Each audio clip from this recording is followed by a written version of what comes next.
Hello everyone. Welcome to For Nurses Preparation YouTube channel. I'm Neeraj Kumar Kathal. आज की ये class nursing jobs exams की preparation कर रहे सभी स्टूडेंट्स के लिए है। इस क्लास में लिए गए सभी nursing MCQs AIIMS NORCET, Rajasthan CHO, RML, PGI, ESIC, DSSB जैसे एग्जाम्स को टारगेट करते हुए तैयार की है। होपफुली ये क्लास आपको इन सभी रिक्रूटमेंट एग्जाम्स में हेल्प करेगी। For nurses preparation YouTube channel पर मंडे टू सैटरडे रात 8 बजे इसी तरह की क्लासेस रेगुलरली अपलोड की जाती हैं। नर्सिंग रिक्रूटमेंट से रिलेटेड इंफॉर्मेशन और इसी तरह की एमसीक्यू क्लासेस को रेगुलरली पाने के लिए आप for nurses preparation YouTube channel को सब्सक्राइब कर सकते हैं। क्लास को पूरा देखने के बाद यदि आपको क्लास अच्छी लगे तो प्लीज इसे लाइक कर दीजिएगा और इसे अपने दोस्तों के साथ शेयर करके उन्हें भी नर्सिंग ऑफिसर बनने में हेल्प जरूर करें। So friends, let's begin our today's MCQ class. Question is, a client in the emergency department has a cast applied. The client arrives at the nursing unit and the nurse prepares to transfer the client into the bed using which method? Emergency में एक patient आया जिसमें fracture था और fracture के treatment के रूप में उस पर प्लास्टर कास्ट अप्लाई किया गया। अब इस क्लाइंट को नर्सिंग यूनिट में शिफ्ट किया गया है और अब इसे स्ट्रेचर से हम बेड पर शिफ्ट करना चाहते हैं।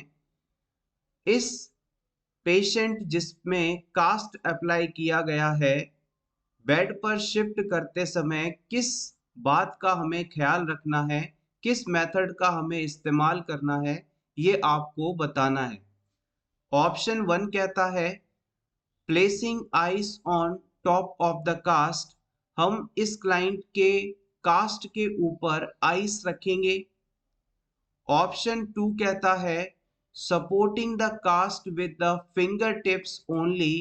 हम इस पेशेंट को बेड पर शिफ्ट करते समय इसके कास्ट को अपनी फिंगर्स के टिप द्वारा सपोर्ट करेंगे, यानी उंगलियों के आखिरी सिरे द्वारा इसे पकड़कर रखेंगे। ऑप्शन 3 कहता है asking the client to support the cast during transfer. हम जब पेशेंट को ट्रांसफर कर रहे होंगे तो उस दौरान पेशेंट से कहेंगे कि वो हमें सपोर्ट करे और कास्ट को पकड़े।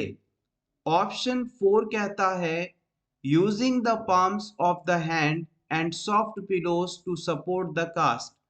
हम अपनी हाथ की हथेली और पिल्लो की मदद से सपोर्ट देते हुए कास्ट को पेशेंट को बेड पर शिफ्ट करवाएंगे।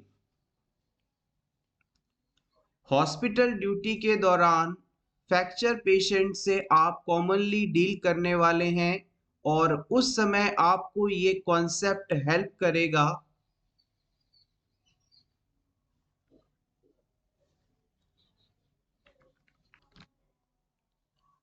आइए वन बाय वन रैशनल के साथ सभी ऑप्शंस को जान लेते हैं।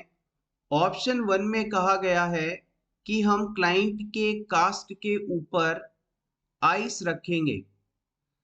देखिएगा, ये ऑप्शन आपको क्लाइंट को शिफ्ट करवाने में हेल्प नहीं करेगा। पेशेंट को एक बार जब हम बेड पर शिफ्ट कर दें, उसके बाद उसके प्लास्टर कास्ट के अंदर यानी एक्सट्रीमिटी पर किसी प्रकार की स्वेलिंग ना हो, इसलिए half full bag of ice को अप्लाई किया जा सकता है। आइस बैग को हम फ्रैक्चर्ड एरिया पर अप्लाई कर सकते हैं, जिसका ये बेनिफिट होगा कि उसकी जो फ्रैक्चर्ड पार्ट है उसमें स्वेलिंग नहीं होगी या स्वेलिंग कम होगी, तो ये एडवांटेज है, लेकिन ये किसी भी प्रकार से पेशेंट को शिफ्ट करने में हेल्प नहीं करेगा। ऑप्शन 2 कह रहा है कि क्लाइंट को शिफ्ट करते समय हम फिंगर टिप्स का इस्तेमाल करेंगे। तो ये कॉन्सेप्ट की बात है, इसे आप हमेशा याद रखिएगा। जब भी किसी क्लाइंट के ऊपर आपने रिसेंटली कास्ट अप्लाई किया है, तो वो तुरंत नहीं सूख जाता, उसे सूखने में, हार्ड होने में समय लगता है। तो कास्ट अप्लाई करने के तुरंत बाद आप क्लाइंट को कास्ट के ऊपर अपनी फिंगर टिप से नहीं पकड़ेंगे। अगर आपने उंगली के छोर से कास्ट को पकड़ा और क्लाइंट को सपोर्ट करने की कोशिश की, तो वहां आपके फिंगर टिप्स के कारण दबाव लगेगा और प्लास्टर पर इंडेंटेशन हो जाएगा, यानी कि प्लास्टर की जो ओरिजिनल शेप है वो खराब हो जाएगी और हो सकता है ज्यादा दबाव लगने के कारण क्लाइंट की एक्सट्रीमिटी में उस पर्टिकुलर एरिया के अंदर कंप्रेशन हो और जिससे उसका सर्कुलेशन प्रभावित हो सकता है। तो हमेशा याद रखिएगा, कभी भी हम हल्के गीले कास्ट को अपनी फिंगर टिप्स की मदद से नहीं पकड़ते हैं, उसे इस तरह से सपोर्ट नहीं दिया जाता। इसके अलावा ऑप्शन 3 के अंदर कहा गया है कि क्लाइंट को हम कहेंगे कि शिफ्टिंग के दौरान वो खुद सपोर्ट करे, तो ये चीज एप्रोप्रिएट नहीं है। क्लाइंट को शिफ्टिंग के दौरान सपोर्ट करने के लिए कहना ये एप्रोप्रिएट बिहेवियर नहीं है। सो फाइनली हमारे पास एक ही ऑप्शन बचता है कि जब हम पेशेंट को स्ट्रेचर से बेड पर शिफ्ट कर रहे होंगे, तो उस समय उसके फ्रैक्चर पार्ट को सपोर्ट करने के लिए हम हाथ की हथेली या फिर पिलो का इस्तेमाल करेंगे। अगर आप पेशेंट के फ्रैक्चर वाले पार्ट को अपने हाथ की हथेली पर उठाकर धीरे से स्ट्रेचर से बेड पर शिफ्ट करने में मदद करेंगे, तो किसी भी प्रकार का दबाव कास्ट के ऊपर नहीं लगेगा और कास्ट की शेप भी खराब नहीं होगी। इसके अलावा जब आप पिलो का सपोर्ट देते हुए उसे शिफ्ट करवाएंगे, तो जो प्लास्टर कार्ड कास्ट के जो कर्व्स हैं, उनमें किसी भी प्रकार का बेंड नहीं होगा, कंप्रेशन नहीं होगा और उसकी स्ट्रक्चर नहीं बदलेगी। तो क्लाइंट को आगे किसी भी प्रकार की सर्कुलेशन रिलेटेड प्रॉब्लम इस फ्रैक्चर्ड पार्ट में देखने को नहीं मिलेगी। सो यहाँ से ये सारी चीज क्लियर होती है। इस क्वेश्चन में समझने वाली बात सिंपली कहें तो ये है कि अगर कोई भी फ्रैक्चर वाला पेशेंट जिसमें रिसेंटली प्लास्टर कास्ट किया गया है, तो उस जब वो थोड़ा गीला हो तो उसे अपनी फिंगर टिप से आपको हैंडल नहीं करना है। और दूसरी बात, अगर आपको एक्सट्रीमिटी को एक जगह से दूसरी जगह पर शिफ्ट करना है, तो आप अपने हाथ की हथेली पर उसे रखकर शिफ्ट करवा सकते हैं या फिर सॉफ्ट पिलो के ऊपर सपोर्ट देते हुए उसे एक तरफ से दूसरी तरफ शिफ्ट करवा सकते हैं। इसके अलावा प्लास्टर कास्ट अप्लाई होने के बाद क्लाइंट को हो सकता है जिस जगह प्लास्टर लगा है उस जगह पर इचिंग हो, तो इचिंग करने के लिए किसी भी शार्प ऑब्जेक्ट को आप क्लाइंट को कहें कि वो प्लास्टर कास्ट के अंदर ना डाले। अगर किसी तीखी नुकीली चीज से प्लास्टर कास्ट के अंदर हो रही इचिंग को शांत करने के लिए वो कोशिश करेगा, तो हो सकता है वहां की जो स्किन है वो डैमेज हो जाए, और स्किन अगर वहां की डैमेज हो गई तो हो सकता है वहां किसी प्रकार का इन्फेक्शन हो जाए। तो जब भी क्लाइंट को ऐसी कोई प्रॉब्लम होती है, तो हम उसे कह सकते हैं कि ड्रायर की मदद से आप अंदर एयर पुश करके उस इचिंग वाली प्रॉब्लम को डील कर सकते हैं, लेकिन कभी भी आप शार्प ऑब्जेक्ट इसके अंदर प्लेस नहीं करेंगे। Next question, functions of Kupffer cell is. इन चारों ऑप्शंस में से कूपर सेल का फंक्शन कौन सा है, ये आपको बताना है। Phagocytic, secretory, pinocytic, excretory.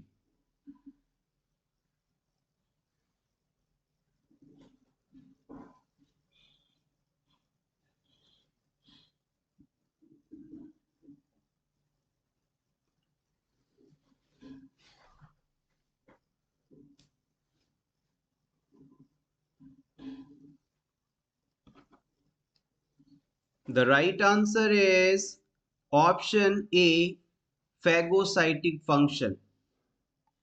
आपकी ये जो कूफर सेल है, ये एक प्रकार की मैक्रोफेज होती है। क्या होती है ये? मैक्रोफेज होती है। और ये कहाँ पाई जाती है? ये लीवर के अंदर पाई जाती है। कूफर सेल एक प्रकार की मैक्रोफेज स्ट्रक्चर है जो कि लीवर में पाई जाती है और इसका काम होता है फैगोसाइटिक फंक्शन परफॉर्म करना। फैगोसाइटिक फंक्शन का मतलब होता है हमारे शरीर में जो हार्मफुल माइक्रो ऑर्गेनिजम्स एंटर हो गए हैं उन्हें आइडेंटिफाई करके किल करना। फैगोसाइटिक का मतलब है किल हार्मफुल माइक्रो ऑर्गेनिजम्स। जैसे कि मान लीजिए ये कोई हार्मफुल बैक्टीरिया है या वायरस है, जैसे ही हमारे शरीर में ये एंटर होगा तो हमारी जो कूफर सेल है इसे मैसेज मिलेगा कि कोई बाहरी तत्व हमारे शरीर में एंटर हुआ है और हमें हार्म पहुंचा रहा है। तो ये तुरंत यहाँ पर पहुंचकर इसे एनगल्फ करेगी, अपने साइज को बढ़ाकर अपने अंदर इसे इन कर लेगी, खा जाएगी सिंपली कहें तो।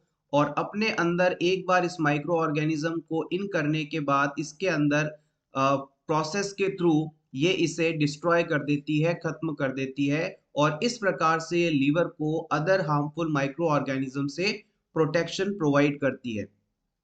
सिंपली एक बार फिर से देखिएगा, कूफर सेल्स जो हैं एक मैक्रोफेज की तरह काम करते हैं जो कि लीवर के अंदर पाई जाती हैं और इनका काम होता है हार्मफुल माइक्रो ऑर्गेनिजम्स को फैगोसाइटिक प्रोसेस के द्वारा किल करना। Next question, all of the following are leadership styles accept.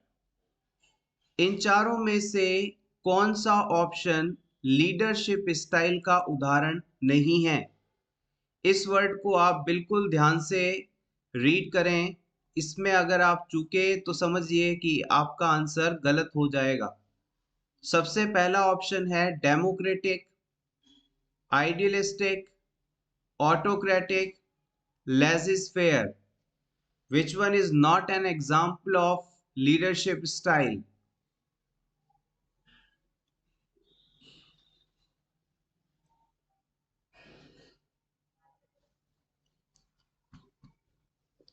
The right answer is option B. Idealistic जो है ये लीडरशिप स्टाइल का उदाहरण नहीं है। इसके अलावा डेमोक्रेटिक, ऑटोक्रेटिक, लेजिस फेयर ये सभी लीडरशिप स्टाइल्स के उदाहरण माने जाते हैं। आइए ब्रीफली इनके बारे में जान लेते हैं। सबसे पहले democratic leadership style. Democratic leadership style जो है ये मोस्ट इफेक्टिव लीडरशिप मेथड माना जाता है। इसके अंदर जो लीडर होता है वो अपने हर टीम मेंबर से ओपिनियन लेकर, उसकी राय लेकर कोई फैसला लेता है, डिसीजन बनाता है। इसे कई बार हम पार्टिसिपेटिव लीडरशिप के नाम से भी जानते हैं। नोट कर लीजिएगा, पार्टिसिपेटिव लीडरशिप। नेक्स्ट हम बात करते हैं ऑटोक्रेटिक टाइप की लीडरशिप स्टाइल के बारे में। इस प्रकार की लीडरशिप स्टाइल में जो लीडर होता है वो अपने हिसाब से चीज़ों को चलाता है। यहाँ पर वो अपने टीम के मेंबर्स की राय नहीं लेता, वो अपने हिसाब से डिसीजन लेता है। या हम यूँ कह सकते हैं कि इसके अंदर जो डिसीजन मेकिंग की सारी पावर्स होती हैं वो सेंट्रलाइज होती हैं, सिर्फ लीडर के पास होती हैं। इसमें टीम मेंबर्स का कोई ज़्यादा इंटरफेयर नहीं रहता और इसे कई बार हम ऑथोरिटेरियन स्टाइल के नाम से भी जानते हैं। नोट कर सकते हैं आप इसे, ऑथोरिटेरियन, ऑथोरिटेरियन लीडरशिप स्टाइल। आखिरी में इंपॉर्टेंट लीडरशिप स्टाइल है लेजिस फेयर, इसे कई बार प्रीवियस एग्जाम में पूछा भी गया है। इसका दूसरा नाम है फ्री रेन लीडरशिप। इसे आप free rein free rein, this is REIN, free rein leadership style के नाम से भी जानते हैं। ये जो लीडरशिप स्टाइल है, इसके अंदर जो डिसीजंस होते हैं वो टीम मेंबर्स के द्वारा लिए जाते हैं। Decision taken by team members. इसमें जो लीडर होता है उसका कोई अपना ओपिनियन ज्यादा मैटर नहीं करता। यहाँ पर जो सारा काम होता है, सारे डिसीजंस होते हैं, वो टीम के सारे सदस्य मिलकर लेते हैं। आप इसे कह सकते हैं कि ये जो लीडरशिप स्टाइल है, ये ऑथोरिटेरियन यानी ऑटोक्रेटिक की ऑपोजिट होती है। ये दोनों एक दूसरे के ऑपोजिट होते हैं, ऐसा आप कह सकते हैं इसके अकॉर्डिंग।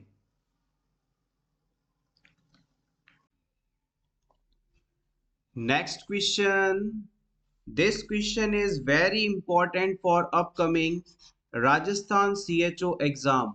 अगर आप में से कोई भी स्टूडेंट यदि राजस्थान CHO की तैयारी कर रहा है तो उसके लिए ये बहुत ही ज्यादा इंपॉर्टेंट क्वेश्चन रहने वाला है।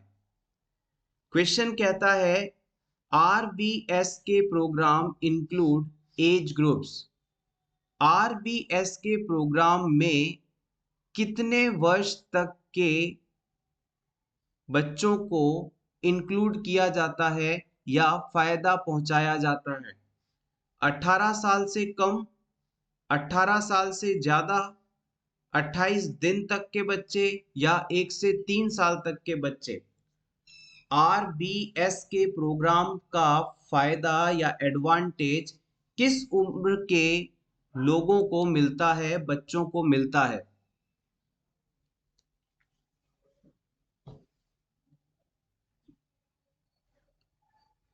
इंपॉर्टेंट क्वेश्चन है। Yes, exactly the right answer is option A. 18 साल से कम उम्र के बच्चों को यहाँ पर इस प्रोग्राम में एडवांटेज मिलता है, इंक्लूड किया जाता है। आइए इस प्रोग्राम के बारे में कुछ इंपॉर्टेंट पॉइंट्स को क्विकली रिवाइज कर लें। यहाँ से इस राजस्थान CHO एग्जाम में इसके पूछे जाने की संभावना बहुत ही ज्यादा है। सबसे पहले हेडिंग नोट करिएगा, RBSK। RBSK का फुल फॉर्म होता है राष्ट्रीय बाल स्वास्थ्य कार्यक्रम। राष्ट्रीय बाल स्वास्थ्य कार्यक्रम। इस योजना के तहत 0 से लेकर 18 इयर्स तक के बच्चों को हम बेनिफिट पहुंचाते हैं, फायदा पहुंचाते हैं। इस योजना का उद्देश्य है early identification and early intervention. Note करिएगा, early identification and early intervention, यानी किसी भी बच्चे में हो रही डिजीज को अर्ली स्टेज के अंदर ही आइडेंटिफाई करें और उसे तुरंत इलाज करवा दें। किसी भी 18 साल तक के बच्चे में हेल्थ रिलेटेड कोई भी प्रॉब्लम यदि हो रही हो तो उसे अर्ली स्टेज में आइडेंटिफाई करके उसका प्रॉपर ट्रीटमेंट करवा देना, ये राष्ट्रीय बाल स्वास्थ्य कार्यक्रम का एम है, उद्देश्य है। इस RBS के प्रोग्राम से एक टर्मिनोलॉजी बहुत ज्यादा पूछी जाती है, इसे नोट करिएगा। यहाँ पर 4D कवर किए जाते हैं। इट कवर 4D, यहाँ पर 4D कवर किए जाते हैं। अब ये 4D कौन कौन से हैं? सबसे पहला है defects at birth. Defects at birth. अगर जन्म के समय किसी भी प्रकार के बच्चे में बर्थ डिफेक्ट है, कंजेनाइटल डिफेक्ट है, तो उसे तुरंत आइडेंटिफाई करके उसका इलाज करवाना। ये हो गया इसका पहला डी। सेकंड डी की बात की जाए तो डेफिशिएंसीज।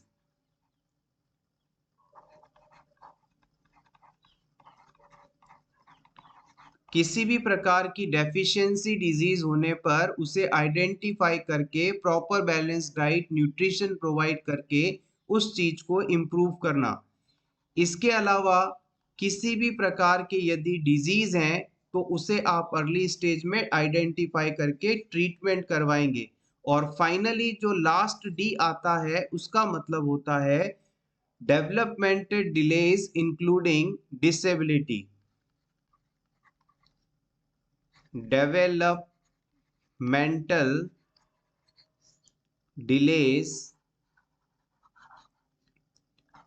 इंक्लूडिंग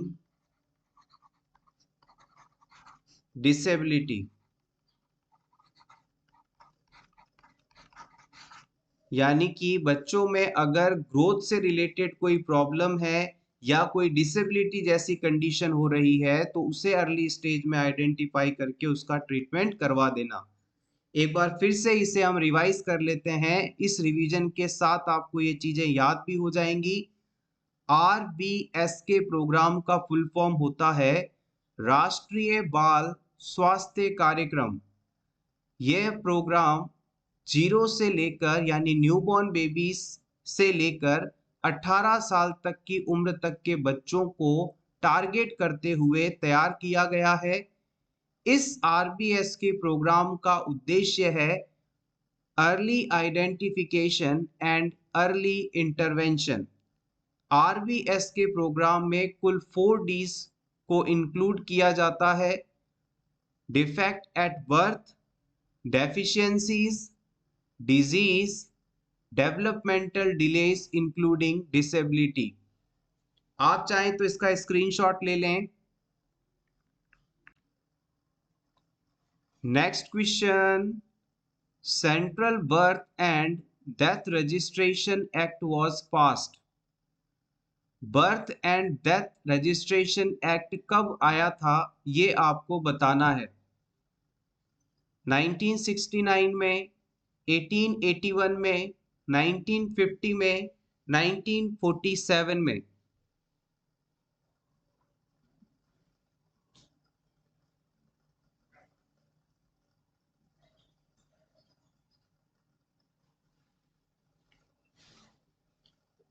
1947 के अंदर हम आज़ाद हुए थे, इंडिया आज़ाद हुआ था।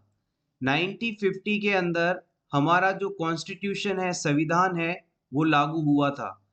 1881 में कंप्लीट सेंसस की गई थी, कंप्लीट जनगणना की गई थी। तो फाइनली ऑप्शन ए बचता है 1969। 1969 को birth and death registration act लाया गया था। इसे हिंदी में जन्म और मृत्यु का पंजीकरण करने वाला एक्ट कहा जाता है।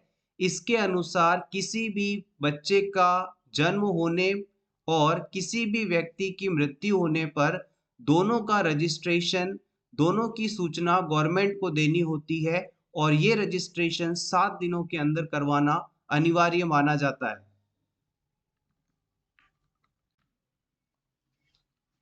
Next question. Which of the following is not a two-way communication? इनमें से कौन सा ऑप्शन टू वे कम्युनिकेशन का उदाहरण नहीं है? Lectures, group discussion, panel discussion, symposium.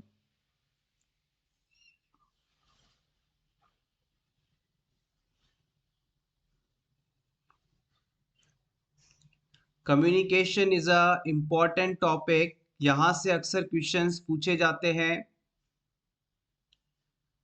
The right answer is option A, lectures. देखिएगा, इस चीज को समझने की कोशिश करते हैं। सबसे पहले बात करेंगे वन वे कम्युनिकेशन क्या होता है। वन वे कम्युनिकेशन का मतलब होता है जब सेंडर मैसेज को रिसीवर तक लगातार भेजता रहे, लेकिन रिसीवर की तरफ से कोई फीडबैक नहीं दिया जा रहा हो, तो ये वन वे कम्युनिकेशन कहलाता है। जैसे कि मैं आपको अभी टीच कर रहा हूँ, तो मैं यहाँ से आपको बोलकर अपने मैसेज को आप तक पहुँचा रहा हूँ और आप सिर्फ इसे सुन रहे हैं। आपके द्वारा कोई फीडबैक नहीं दिया जा रहा, कमेंट सेक्शन में आंसर टाइप नहीं किया जा रहा, तो ये वन वे कम्युनिकेशन का उदाहरण है। वन वे कम्युनिकेशन के और भी कई उदाहरण हो सकते हैं, जैसे कि आपने लेक्चर मेथड को एक नोट कर लिया। ये सबसे अच्छा उदाहरण है। इसके अलावा आप टीवी देखते हैं, टेलीविज़न, उसमें जो भी टीवी के अंदर कंटेंट है वो आप तक पहुंच रहा होता है, आप उसे सेंडर तक फीडबैक नहीं देते। रेडियो भी वन वे कम्युनिकेशन का उदाहरण हो सकता है। इसके अलावा कोई स्पीच दे रहा है, भाषण दे रहा है, तो ये भी एक वन वे कम्युनिकेशन का उदाहरण है। तो यहाँ पर ये सभी जो हैं वन वे कम्युनिकेशन का उदाहरण माने जाएँगे। अब हम बात करते हैं कि टू वे कम्युनिकेशन किसे कहा जाता है। टू वे कम्युनिकेशन का मतलब होता है दोनों तरफ से सूचनाओं का आदान-प्रदान हो, यानी कि सेंडर अपने मैसेज को रिसीवर तक पहुँचा रहा है, तो ये वन वे हो गया। इसके बाद रिसीवर द्वारा जो चीज़ समझी गई है, उसे वापस सेंडर को बताया जा रहा है, यानी कि फीडबैक दिया जा रहा है। तो सेंडर द्वारा भी अपनी बात कही जा रही है और रिसीवर द्वारा भी कही जा रही है, तो दोनों का यहाँ पार्टिसिपेशन है, इसलिए हम इसे टू वे कम्युनिकेशन के नाम से जानते हैं। और इसके उदाहरण की बात की जाए तो ग्रुप डिस्कशन हो गया, पैनल डिस्कशन हो गया, सिम्पोजियम हो गया, ये सभी इंपॉर्टेंट है। इन रिमेनिंग टर्म्स के बारे में हम आगे डिस्कस करने वाले हैं। Next question, a child is not giving his toys to another, this type of play is।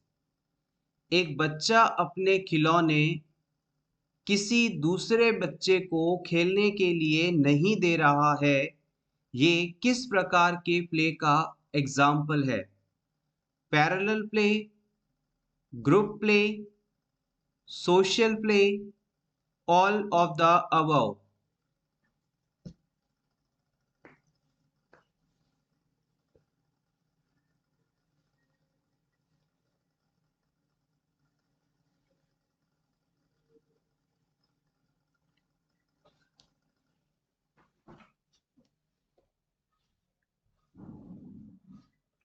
The right answer is option A, parallel play। Previous exams के अंदर इस क्वेश्चन को कई बार पूछा गया है, इंपॉर्टेंट है। किसी भी बच्चे के कंप्लीट फिजिकल और मेंटल डेवलपमेंट के लिए खेलना जरूरी होता है, प्ले आवश्यक होता है। हर उम्र के बच्चों को अलग-अलग टाइप के प्लेस दिए गए हैं या होते हैं। ये कौन-कौन से हैं, इन्हें जान लेते हैं। एग्जाम पॉइंट ऑफ व्यू से ये टेबल बहुत ही इंपॉर्टेंट है। आप इसका स्क्रीनशॉट ले लीजिएगा आपके रिवीजन के लिए। सबसे पहले हम बात करेंगे 1 साल तक के बच्चे जिन्हें इन्फेंट कहा जाता है, उनके लिए सॉलिटरी, ऑनलुकर या सोशल अफेक्टिव प्ले इम्पॉर्टेंट है। इसके बाद 1 साल से लेकर 3 साल तक के बच्चे जिन्हें टॉडलर कहा जाता है, उनके लिए पैरेलल प्ले होता है, थेराप्यूटिक प्ले भी इसे कहा जा सकता है। इस उम्र में इस टाइप के प्ले में बच्चे अपने टॉयज़ को दूसरे बच्चों के साथ शेयर नहीं करते, वो उनके आस-पास रहते हैं, खेलते हैं, लेकिन दूसरे के साथ अपनी चीज़ें, टॉयज़ शेयर नहीं करते। इस तरह से आप इसे आइडेंटिफ़ाई कर सकते हैं। अब बात करते हैं प्री स्कूल एज ग्रुप के चाइल्ड्स की, यानी कि 3 साल से 6 साल तक के बच्चे, और इनके द्वारा जो प्ले खेला जाता है उसे एसोसिएटिव या कोऑपरेटिव प्ले के नाम से जानते हैं। फिर हम बात करते हैं 6 साल से लेकर 12 साल तक के इस बच्चे, जिन्हें हम स्कूल एज चाइल्ड कहते हैं। इनके द्वारा competitive play with rules and rituals देखने को मिलता है। फिर हम बात करते हैं करीब 9 से लेकर 19 ईयर्स तक की एज वाले बच्चे, जिन्हें आप एडोलेसेंट कह सकते हैं। ये गेम्स खेलते हैं, एथलीट्स होते हैं, और इनके द्वारा जो भी गेम्स खेले जाते हैं उनमें स्ट्रिक्ट रूल्स को फॉलो किया जाता है।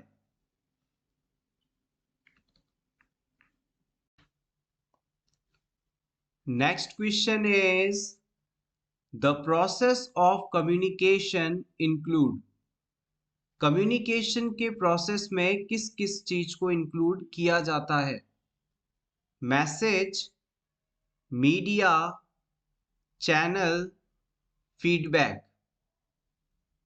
Message, receiver, sender, media. Sender, message, channel, receiver. Verbal and non verbal message, channel.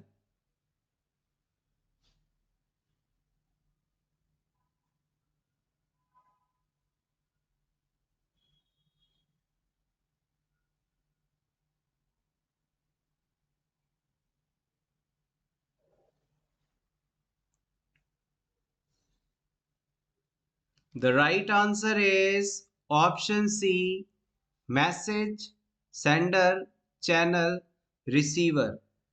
Communication का जो पूरा प्रोसेस होता है उसे कई बार पूछ लिया जाता है। आइए इसके सभी स्टेप्स को जान लें, इम्पॉर्टेंट भी है।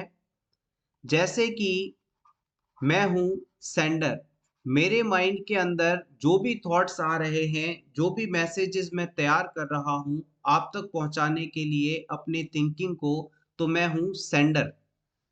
मेरे द्वारा जो भी बात आप तक पहुँचाई जा रही है वो है मैसेज, और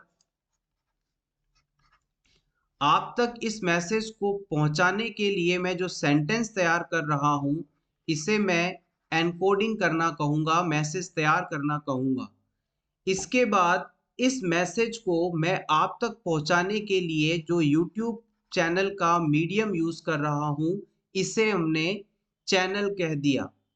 इसके बाद अब ये जो मेरा मैसेज है यूट्यूब के थ्रू आप तक पहुंच रहा है, यानी कि आप हो गए यहाँ पे रिसीवर, और आपके द्वारा मेरी कही हुई बात को सुनने के बाद समझा जा रहा है, यानी कि आप मेरे मैसेज को डिकोड कर रहे हैं, समझ रहे हैं, और आपने मेरी कही हुई बात को समझ लिया है। ऐसा अब आप मुझे फीडबैक देंगे, कमेंट सेक्शन में आंसर करके बताएंगे या वीडियो को लाइक करेंगे, जिससे मुझे पता चलेगा कि आपको मेरी बातें अच्छी लग रही हैं, आपके लिए ये सभी चीजें हेल्पफुल हैं। तो इस तरह से कम्युनिकेशन का पूरा चेन चलता है, साइकिल चलता है, जिसमें 7 चीजें होती हैं। सेंडर यानी कि टीचर मैं हूं, मेरे द्वारा जो थिंकिंग है, थॉट है, आइडिया है, उसे एनकोड किया गया यानी तैयार किया गया और इसे मैसेज फॉर्म में आप तक पहुंचाया जा रहा है। माध्यम है यूट्यूब यानी चैनल, यूट्यूब हो गया। इसके बाद में आप है रिसीवर, मेरे द्वारा कही गई बात को आपने समझने की कोशिश की यानी डिकोडिंग किया गया, और फिर आपको ये बात अच्छी लगी, समझ आ गई, तो आपने मुझे फीडबैक के रूप में वीडियो को लाइक कर दिया या कमेंट सेक्शन में बताया कि हमें ये चीज समझ आ गई है, तो ये फीडबैक की तरह हो गया। Take screenshot for your revision. So everyone, ये थी हमारी आज की नर्सिंग एमसीक्यू क्लास। होपफुली ये क्लास आपको अच्छी लगी होगी। क्लास अच्छी लगी हो तो प्लीज इसे लाइक कर दीजिएगा, अपने दोस्तों के साथ शेयर कर दीजिएगा, और for nurses preparation YouTube channel को सब्सक्राइब कर दीजिएगा। For nurses preparation Facebook, Telegram, Instagram पर भी एक्टिव है और रेगुलरली आपकी प्रिपरेशन के लिए एमसीक्यूज और वैकेंसी के इंफॉर्मेशन शेयर करता है। इन सभी सोशल मीडियाज पर फॉर नर्सेस प्रिपरेशन को फॉलो करने के लिए वीडियो डिस्क्रिप्शन में दिए गए सभी लिंक्स पर क्लिक करें। Thank you so much. Best of luck.